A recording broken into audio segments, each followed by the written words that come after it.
The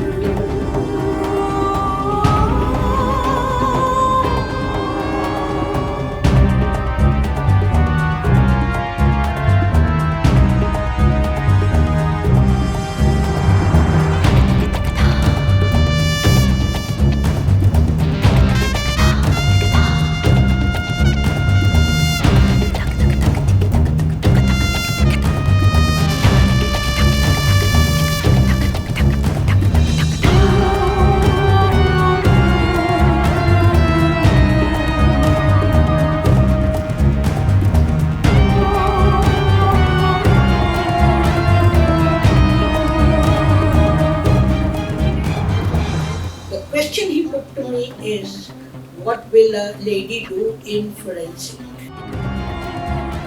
To start with, I come from a middle class where very high values are given for education, human values, and respecting elders. We are 5 sisters and 2 brothers. I was born in the year 1948 December. So in those days, number of girls mean a burden to the family.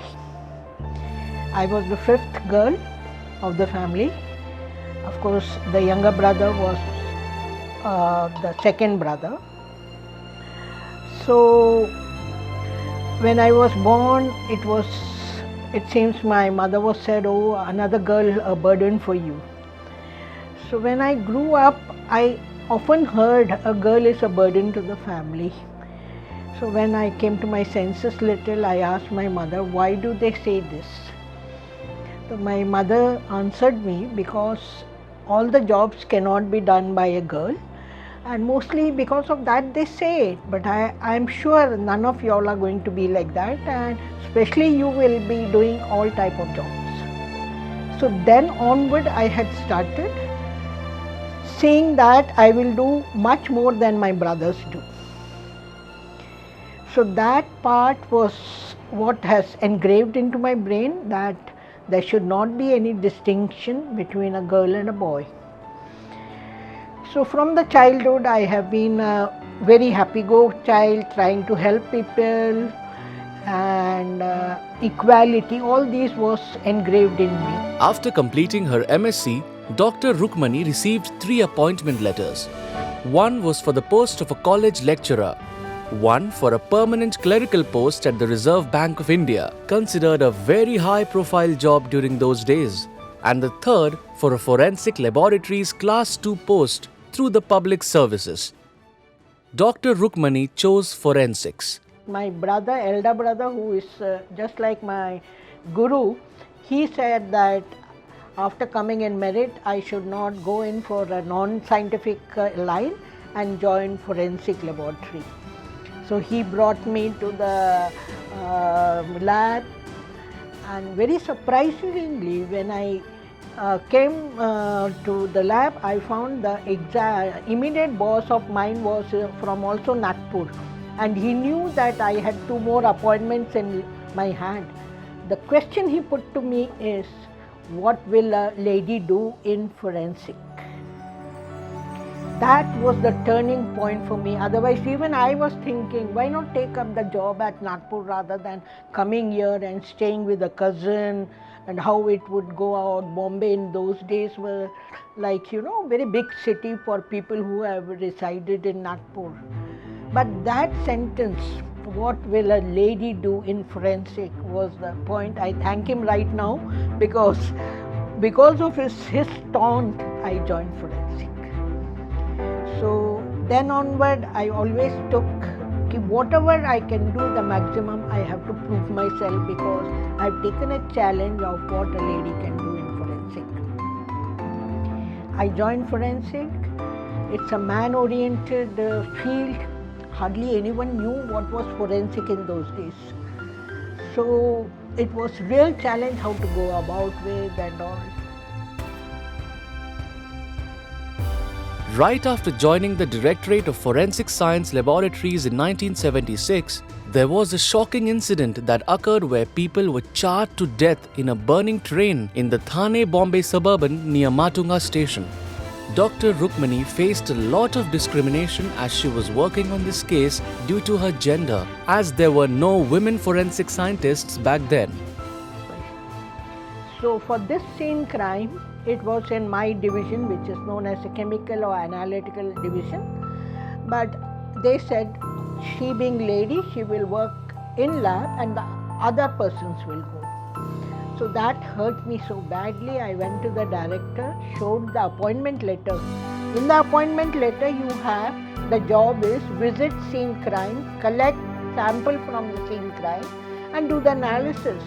If I am not going to this, why one part of my job is not given to me? I want it. Otherwise, I will put a protest against it. He was shocked to see me fighting like this.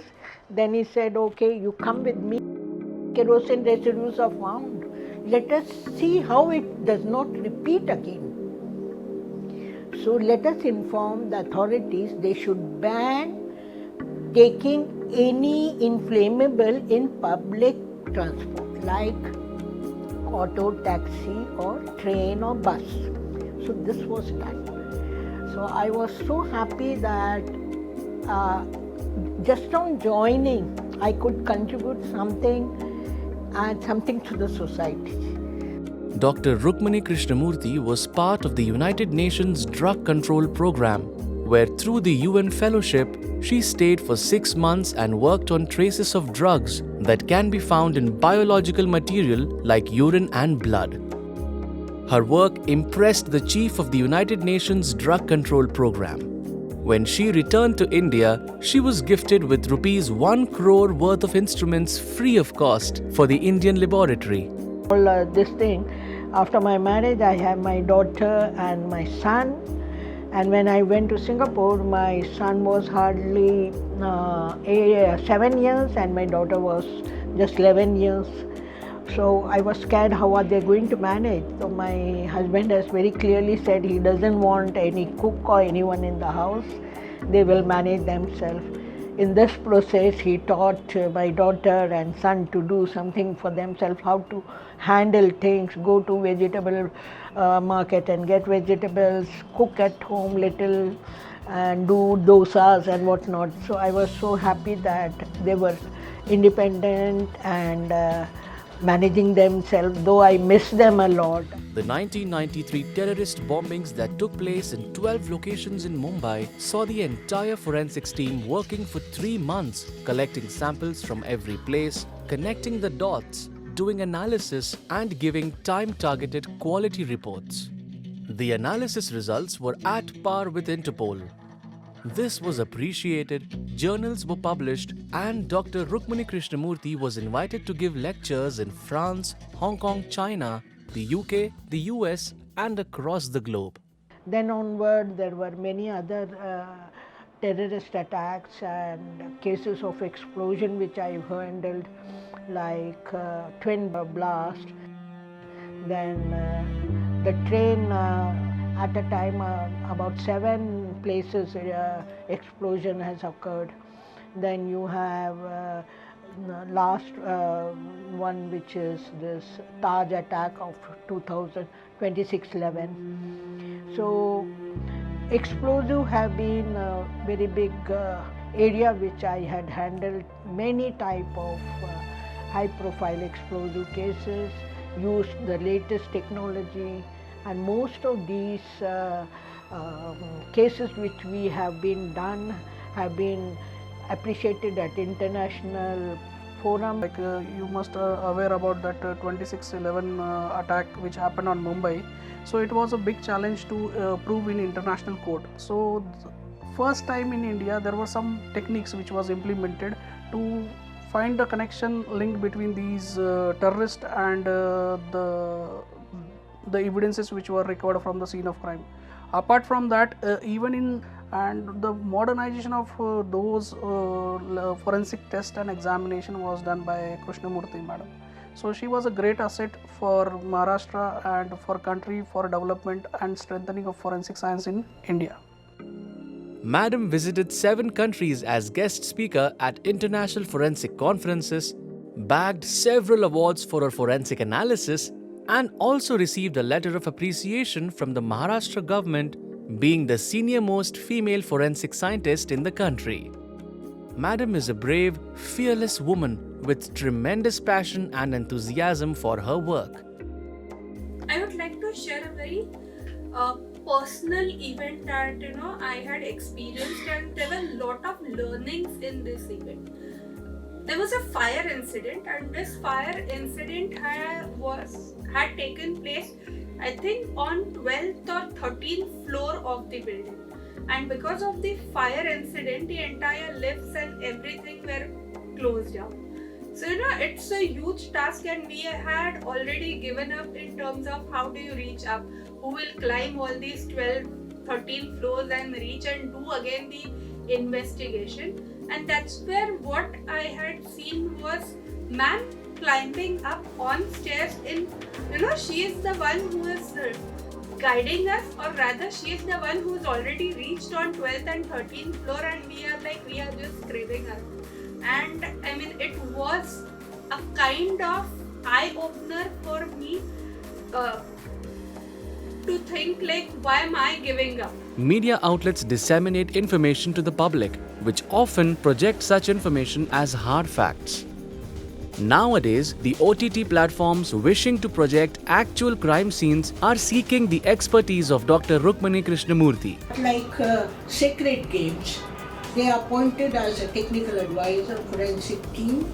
They called us with all the kits to the scene crime, how to handle it. Like in Talwar also, we gave all our instruments how to do about. Now, lie detector also, they were misusing sometime before, but now we taught them how to do it. Do things in a factual way so that the media can convey a proper, positive and a factual thing to the common people who are looking after the media. Today a picture should be such that it convey a real lesson to or a value to the people who are spending money to see the picture. So this is how in the training center we are also coming up with for trainings to the film industry, how to handle it in a more scientific way so that they can stand at Netflix and OTT and other platforms. So this is going to be another very big area which forensic is going to enter. Earlier, technology used in crime cases was basic. However, with change in the nature of crime, the Indian Forensic Science Laboratory had to swiftly upgrade its old technology. As the senior-most forensic scientist, she created 6 world-class forensic labs and provided new techniques like DNA fingerprinting, cyber forensics, lie detector, narco analysis, and brain signature profiling to cater to high-tech crime. Regarding the future strategy of the forensic science in the country, we are very happy to say right now Dr. Vyas, the Honorable Vice Chancellor of National Forensic University, is out to see that the forensic standard in all the state and the central laboratories are to the mark. He, through his university, gives guidance for improvement and improving the technology in laboratories. He is also a key person to see that the teaching institutes are at a high level, meeting to the requirement of the present technology, so that we can generate skilled forensic experts.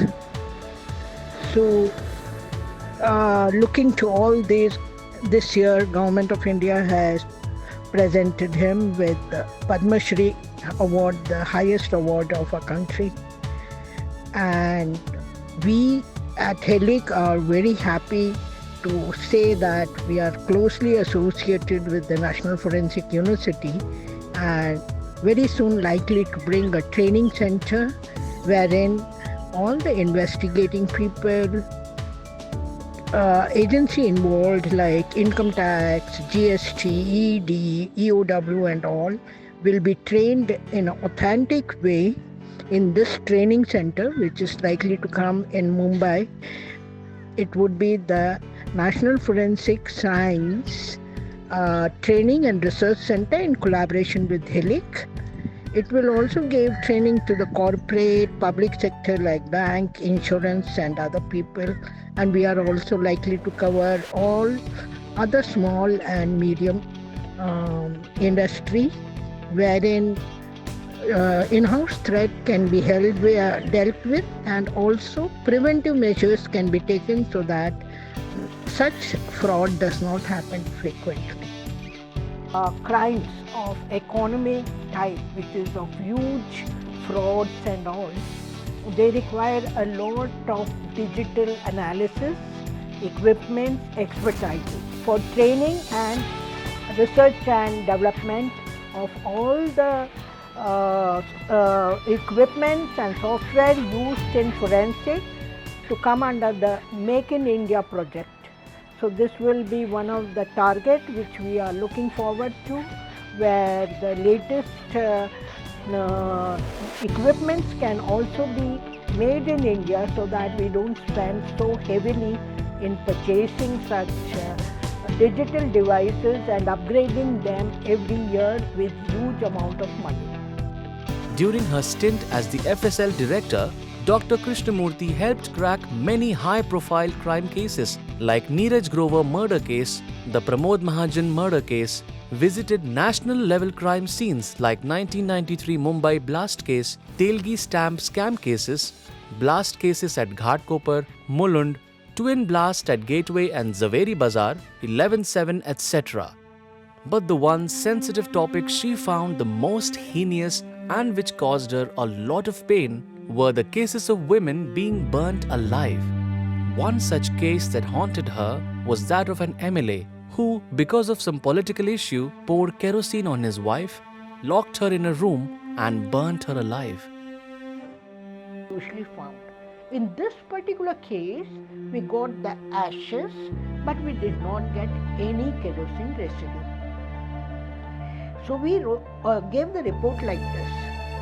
This is the first time in the history, because arguments are done only at the session level, session court.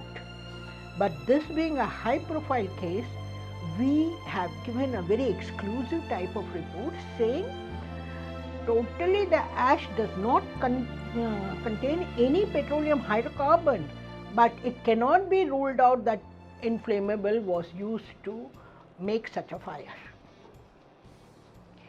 So the High Court judge wanted the expert first time in a case. So I was called to the High Court and asked, how do you explain this?